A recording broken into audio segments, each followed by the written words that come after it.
Olá, pessoal, sejam bem-vindos ao Café Winnicott, ou como todo mundo chama carinhosamente, Winnicott Café, tá certo? Esta é a primeira de uma série de edições que fará parte do seu cotidiano. O objetivo deste café é justamente discutir um debate sobre questões do cotidiano. Certo? Sempre ao meu lado estarão sempre presentes a nossa psicóloga Kátia da Silva e a nossa psicomotricista, né, Bruna Alves, que fala diretamente da cidade do Rio de Janeiro. Então, o nosso objetivo sempre é tratar de um assunto que nós consideramos relevante e discutir esse assunto, cada um com o seu ponto de vista. E é claro que não precisa ser necessariamente o seu ponto de vista, tá certo? Então, fica aqui o nosso convite para você participar e as suas reflexões. Bom, de cara, o tema escolhido foi a capacidade de estar só, né? Esse título ele foi escolhido justamente porque ele faz parte do livro de Winnicott chamado O Ambiente e os Processos de Maturação. Ele faz parte do capítulo 2 desse livro. Tá? Então, o simples fato hoje de vivermos uma pandemia, né? É engraçado que, ao sairmos às ruas, percebemos que, aparentemente, a pandemia está extinta. As pessoas não estão se contendo com o simples fato de estarem em isolamento, né? Então, a ideia que o ser humano tem de estar isolado faz com que realmente ele se sinta desafiado, muitas vezes, desacreditado, e alguns se sintam sós. Tá? Então, como é hoje estar na pandemia sozinho? Então, há pessoas que moram sozinhas em apartamentos e que se sentem só. Por outro lado, há pessoas que também moram sozinhas, mas não se sentem só. Então, qual seria esse segredo? Né? Por que essas pessoas não se sentem só? Depois, nós temos verdadeiras famílias vivendo no mesmo espaço, né? E sentindo-se sós também. Ok? Então, nessa reflexão que a gente propõe hoje nesse debate,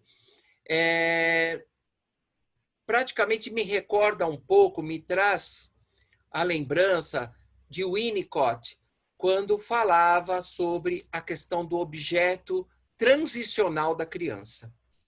Né? Então, para aquelas pessoas que não sabem, o objeto transicional nada mais é do que aquele ursinho de pelúcia, aquele paninho, né? Em que muitas vezes na hora de dormir a criança carrega junto com ele.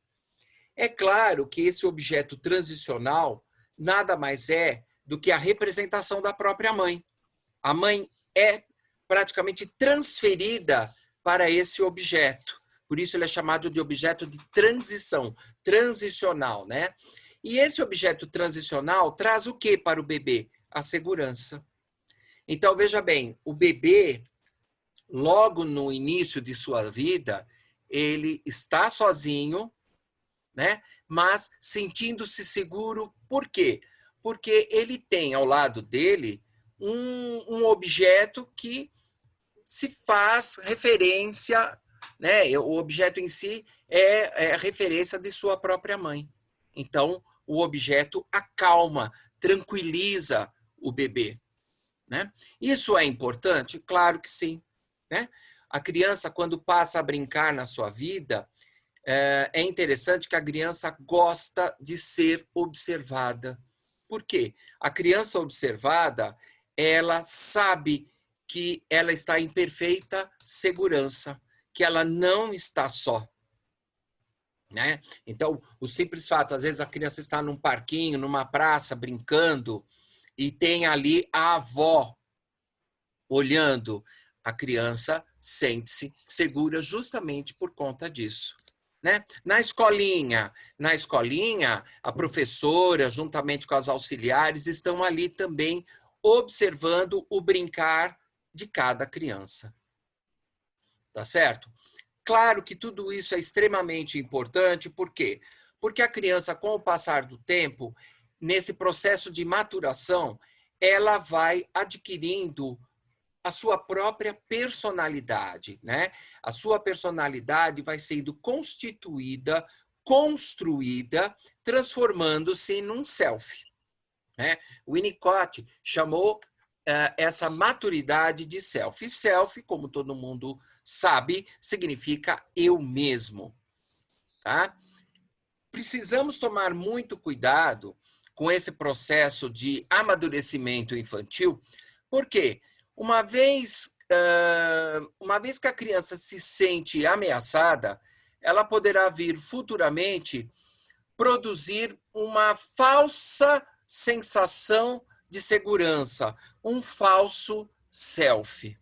Tá? Então, para falar um pouco mais e dar sequência sobre isso, eu vou chamar a minha amiga Kátia para dar continuidade. Kátia, na verdade, essa questão dessa maturidade da criança, a questão de estar sozinho, né? Eu queria que você falasse um pouco sobre esse ponto de vista e, principalmente, por que hoje nós temos adultos que se sentem inseguros ao estar sozinhos, né? Por que hoje nós temos algumas pessoas que dependem das outras para serem felizes, né? Para se sentirem seguras, e elas têm horror de estarem sozinhas.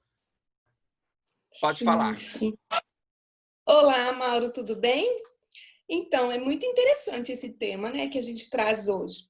Porque, veja, nós encontramos aí nas mídias, né, muito falando sobre o medo de estar só, sobre o desejo de estar só, né? Mas a gente ouve falar muito pouco sobre a parte positiva de estar só, né? Que é, quando eu estou só, eu tenho a oportunidade de exercer minha criatividade, né? De estar comigo.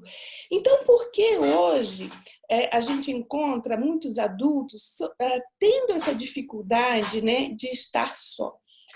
Porque o estar só parece que ele está muito mais atrelado ao estar sozinho, né? A pessoa estar sem ninguém ao redor dela.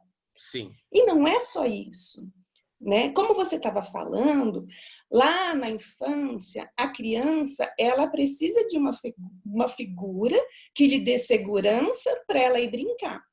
Com o passar do tempo e vivendo todas essas experiências de segurança, ela vai internalizando essa segurança e ela passa a não precisar mais de alguém fisicamente do lado dela. Né? E você também falou desse falso self, né? Dessa falsa segurança, que é o quê? Que é a manutenção dessa necessidade de algo próximo que lhe dê segurança. Deixando Então, a claro gente que o falso self não é uma falsa segurança, né? Quando a Isso gente fala em falso self, significa que o indivíduo está amadurecendo, mas não de uma maneira íntegra, né? Com a integridade sempre, total. sempre precisando de algo mais, né? Sim. Então, isso. Aí, o que a gente vai encontrar? A gente vai encontrar algumas dificuldades em pessoas de linkar com esse sentimento de segurança internalizado, com essa maturidade, né? E ter o seu momento, mesmo estando na presença de outras pessoas, mas ter um momento particular. Eu brinco que você pode estar num show de rock lá no... Como é que é o nome daquele estádio que tem em São Paulo? Pacaembu, né? Em Que tem muito Pacaembu, show de em rock. Morumbi também, o Isso. Morumbi. Morumbi, muito show de rock internacional. Então, você pode estar lá, estar ouvindo a música, estar sentindo a vibração no seu corpo e estar só, porque você está se sentindo. E também você pode estar no meio dessa multidão e não conseguir ter esse sentimento, né? Olha como é algo bem particular e algo que vem muito da unidade. Uma coisa que vem muito da unidade também, que eu acho que é interessante e é bastante importante a gente falar nesse momento de pandemia, né, é sobre a autoexperimentação do corpo, né? É a gente poder se tocar, é a gente poder se curtir, porque nesse momento de isolamento, né, a gente pode aproveitar esse momento para ter um conhecimento, um prazer melhor com a gente mesmo. E Freud já falava sobre isso, né? Freud já falava que a masturbação é um ato solitário. Agora, novamente, a gente vai buscar esse tema. O solitário, né, que é não estar na presença de outras pessoas, não significa só. Significa Sim. você com as suas lembranças, com os seus desejos, né? Então, esse ato de masturbação, ele vai fazer o quê? Ele vai ser um momento onde você se liga às suas fantasias, à sua imaginação e se permite, né, o alívio da tensão, se permite também diminuir a ansiedade, ter prazer. Então, é um ato bastante importante para esse momento que a gente está vivendo. O ficar só, que a gente vê agora, é uma possibilidade de ter autorrealização, não é? De ter Sim. prazer com você mesmo, de se Momento de namorar. descoberta, né? Eu acredito ser um momento de descoberta, tanto do seu corpo quanto Da sua mente. exatamente. Então é assim, é uma coisa muito interessante, porque quantas vezes nós não reclamamos que nós não tínhamos tempo para fazer determinada coisa, né? Não, mas eu não tenho tempo de ler. Justamente. Né? Eu não tenho tempo de ler, não tenho tempo para isso. Bom, quando esse tempo chegou, as pessoas não souberam administrar. Né? É Justamente. muito E interessante isso. o atropelo de demandas externas vão nos colocando sempre a serviço do outro. Né? Sim, Então, o atropelo de demanda do trabalho, o atropelo de demanda de curso, de formação, de artigo, de cada um tem o seu atropelo de demandas, sim, vai afastando Just- você de você mesmo. E sim, aí, por isso, esse estranhamento, né? Opa, tô comigo, quem sou eu? Me conheço exatamente, ainda? exatamente. Bruna, e Mas você? acho que é isso. E você, Bruna? Não, eu acho que a gente está fazendo um caminho bem incrível, né? Lembrando desse percurso que vai desde o bebê, da criança, que tem essa necessidade, né, de não estar sozinha, de estar tendo o olhar do outro. E aí eu vejo na fala da Kátia essa passagem que vai para a adolescência, que já começa a ter essa necessidade de estar só, porém precisa estar num grupo. Porque é muito isso, né? A O adolescência precisa estar pertencimento. ali, pertencer a um grupo. Qual é o grupo que eu pertenço? Eu ainda não tenho certeza. Eu vou experimentando um pouquinho de cada um. E aí ela também falou muito dessa fase, coisa desse adulto, né? E vem essa na sua fala que a gente não tem tempo para nada e a gente se começa a se descobrir no meio de uma pandemia dentro das nossas casas, às vezes solitários, sozinhos, independente de estar ou não com os seus familiares, né? E às vezes numa casa, tem casas que tem, né, uma construção familiar bem grande, né? São filhos, netos, né? São pessoas que vivem numa casa pequena, numa casa grande, independente de onde a gente esteja falando, né? De níveis sociais. Mas eu fico pensando assim, né? Quando a gente tentando fazer esse caminho, nesse idoso, né? Vamos pensar nessa outra parte, assim, né? Que também não gosta de ficar sozinho. Ele não consegue se manter sozinho. E eu percebo, assim, muitas alunas minhas, né? Que essa questão de ser tolhido. Tem alunas minhas que não vão para a rua há anos, não saem nem para fazer compras, né? Sempre liga para o gerente para resolver coisas de banco, mas teve a pandemia, ficou sabendo que não podia ir para a rua, começaram a se sentir num momento de depressão, num momento de ansiedade absurda, por justamente isso, né? Não se via, né? Podia estar em casa, porém não se via sozinho. E agora estão se vendo sozinhos. E aí eu gosto muito quando a gente pensa nessa questão, né, que vai do próprio corpo, desse olhar para si, da gente às vezes tentar aproveitar esses momentos que a gente tem em casa, saindo desses atropelos, né, que a Kátia fala, e assim, ter esse momento que é seu, sabe? De sentir você, de sentir. A gente brinca muito, né, nas formações em psicomotricidade, que você lembra que você tem um cotovelo? Quantas vezes você se tocou no cotovelo? Quantas vezes você sentiu a parte de trás do seu joelho? Nossa, eu vou fazer um carinho na parte de trás do meu joelho hoje, porque ele não se percebe em mim. É isso, né? A gente vai fazendo muito essa questão, né? E às vezes é uma brincadeira. Se a gente for parar para pensar, né? Essa questão que o Winnicott traz muito do brincar, a gente para de brincar a determinada idade. A gente não se permite a brincadeira, né? E se a gente começa a pensar nessa brincadeira que vai continuando nessa crescente, que vai do adulto, que vai do idoso, né? Desse autocuidado, desse carinho de si, né? Eu acho que a gente tem um ganho muito grande. Uma coisa também que eu acho que essa pandemia está ajudando é começar a perceber que a gente não faz parte de uma natureza. Nós somos natureza, né? E às vezes a gente precisa estar se lembrando disso, porque o fato de você tomar banho, você se reconectar com a água, o fato de você ter o seu copo d'água e você beber porque você está sentindo sede, se reconectar com a natureza. A gente tem que começar a lembrar disso e entender que essa questão de estar sozinho não é estar solitário. A gente brinca, né? Ó, você tá sozinho, você tá aí, mas você não tá solitário. Precisa, liga, precisa, vem, dá um papo, conversa.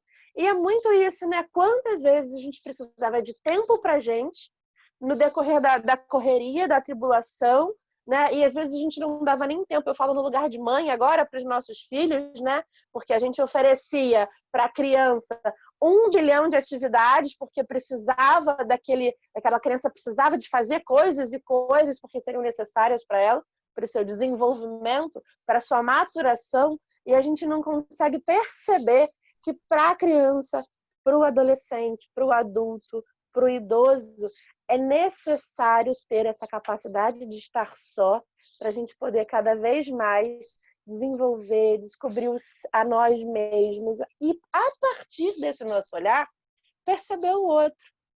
Não sei, eu acho que a gente tem um caminho, né, que vai indo por aí, Mauro. Fico Sim. pensando um pouco nisso. Não, é verdade. Eu acho que as pessoas, o grande medo, acho que do ser humano, o grande medo é da solidão. As É, pessoas têm medo da solidão, né? Agora, eu acho que essa pandemia, essa quarentena toda, eu acho que ela veio nos ensinar principalmente que nós temos que aprender a ser companhia de nós mesmos. Então, qual é o justamente. problema de você sair sozinho e ir ao cinema? Né? Ué, você está sozinho, ninguém gosta da sua companhia, você. Não, não é isso. Né? Eu vou dizer uma coisa para vocês: para aqueles executivos que trabalham o dia inteiro, mexem com papéis, telefones, reuniões, no final do dia, eu tenho certeza absoluta que eles querem estar consigo mesmos. Precisa Sim. desse momento. Né? E quantas pessoas no passado recorriam isso na hora do banho? Ai, preciso tomar um banho para relaxar. Quer dizer, a Justamente. pessoa é um momento que ela está com ela, né? É um momento exatamente que ela está sozinha ali, né? Então, por isso que eu digo, eu acho que essa questão hoje sei lá, de administrar o seu tempo dentro da sua casa, mesmo que ele seja muito ocioso, eu acho que o interessante é você pegar uma agenda e dividir esse tempo. Então, esse horário eu vou ler, esse horário eu vou escutar uma música, esse horário eu vou cuidar do jardim, esse horário. Então, você consegue realizar tudo aquilo, né? Se ocupar e você não vai ter digamos assim, uma quarentena ociosa, né? Sim, Mauro, eu acho que nisso que você está falando é como se você garantisse o respeito a você mesmo, Ah, sim. né? Você não deixasse que toda essa demanda te engolisse. Então, você garante esse respeito a você mesmo, né? Que pode ser um banho prolongado para você recuperar, né? Um pouco de você, ou pode ser a leitura de um livro, como você falou. Aí, quando você deu o exemplo, né? Porque para algumas pessoas é difícil ir ao cinema sozinha. Às vezes essa pessoa está tão afastada dela mesma que ela não lembra qual é o tipo de filme que ela gosta de assistir. Então, ela se perde. E a gente precisa resgatar isso, não é? Resgatar qual é o tipo de filme que eu gosto, qual é o tipo de livro que eu gosto de comer. E isso a gente resgata só. E uma coisa que é importante, né? Tantas vezes, para finalizar, né? A gente faz as coisas para satisfazer o outro. Não Então, eu aqui, vou né? assistir esse filme por conta do Aham. outro, né? Então, por conta de um amigo, por conta de uma namorada, por conta, seja lá de quem for, eu vou assistir por conta do outro. E a gente acaba esquecendo da gente mesmo, né? Sim. Então, é E interessante. Uhum, a gente perde, Mauro, a oportunidade de surpreender o outro. sim, Porque quando eu faço uma oferta de um filme, de um livro, de um passeio, né, eu estou oferecendo ao outro algo que é novo, né? Algo meu. sim, exatamente. Bom, Bruna, você tem mais uma palavrinha para dar para a gente? Eu vou encerrar, então, o nosso Não, eu acho muito café. isso. Antes de você encerrar, eu só queria mesmo dizer que é para a gente começar a ter esse olhar mais atento para dentro da gente, né? Desse autocuidado, desse toque carinhoso que às vezes a gente oferece ao outro e não oferece a si. A gente tem muito isso, né? A gente quer sempre dar contorno para o outro, Sim. acolher o choro do outro, acolher as tristezas do outro. E a gente esquece do principal, que é olhar para si, olhar para a gente, para dentro. Acho Sim. que se a gente começar a oferecer aquele abraço, sabe? Que a gente acorda de manhã e se espreguiça. Aí Sim. eu falo, ai, acorda de manhã, se espreguiça e vai, ó, dá um abraço. Gente, isso é maravilhoso. A gente É. começa a se perceber e a entender a capacidade de estar só, que é o principal. Eu quero agradecer muito a sua presença. Redes sociais, por favor. A Ah, Kátia bacana. Vai, Psicologia. Kátia, desculpa. Fala de novo que eu te atrapalhei. É, Não, é Kátia Psicologia Clínica. é Instagram? É Instagram? Isso, arroba, Facebook, Tá. Kátia Psicologia Clínica. Ok. Bruna, suas O redes meu sociais. é arroba, o meu Instagram e Facebook é arroba espaço ponte.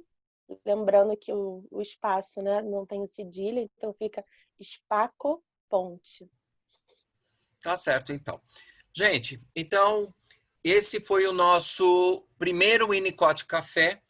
Ele terá uma periodicidade aí, a princípio, mensal, tá? Sempre com assuntos que, como a gente já falou, sempre assuntos do momento, assuntos que realmente do cotidiano e que a gente traz aqui um pouco da nossa opinião, que você não precisa concordar.